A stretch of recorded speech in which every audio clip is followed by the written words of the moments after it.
आजचा व्हिडिओ आहे 2-3 दिवसाचा, जे मी हळदी कुंकाला जिथं जिथं गेले आहे तेच आहे. तर शेवटपर्यंत व्हिडिओ नक्की बघा, कसा वाटला तेही सांगा. तर पहिल्यांदा गेलो होतो आम्ही हळदी कुंकाला, जे आम्ही रेंटने अगोदर राहायचो ना, तिथं जवळपास या सगळ्या माझ्या मैत्रिणी राहायच्या, तिथंच गेले होते. आणि काही दोघीजणी तर लांब गेलेल्या आहेत, तिकडे जाण्यासाठी आम्हाला गाडीवरच जावं लागतं. पण हे गल्लीतच आहे. इतकं छान असं डेकोरेशन त्यांनी केलं होतं, छान असा फोटोसुद्धा काढला. आणि वाणाला काय काय दिलेलं आहे ते नेक्स्ट व्हिडिओमध्ये तुम्हाला समजेलच. तर डेकोरेशन कसं वाटलं कमेंट करून सांगा. आता दुसरीकडे जात होतो, तिथं बोरनान पण होतं, त्याच्यामुळे गाथाला सुद्धा छान तयार केलं होतं. आणि आरूला सुद्धा घेऊन जात होते. लेकीवर होतं इथं शेजारी मागच्या बिल्डिंगमध्ये, तिथे त्यांनी असं काही दिलं होतं हे. आणि वाहनासाठी हा चमचा दिला होता.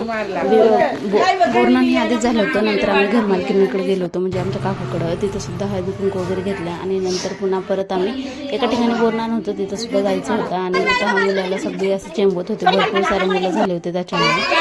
तर छान असं बोरनान तिथं पार पाडलं. आणि त्यांची साडी मला खूप आवडली होती. त्यानंतर एका ठिकाणी जायचं होतं, ते पण लांब होतं, पण तिथं काही साडी नेसली नाही, मी ड्रेसेस घातला. त्यांनी पण छान असं डेकोरेशन वगैरे केलं होतं. आणि ह्या माझ्या जवळच्या मैत्रिणी आहेत, त्या आमच्या घरी सुद्धा आल्या. तर तुम्ही हळदी कुंकामध्ये बघितलं असेल, इथं सुद्धा आम्ही फोटो वगैरे काढले. असा होता आजचा मेन ब्लॉग. कसा वाटला नक्की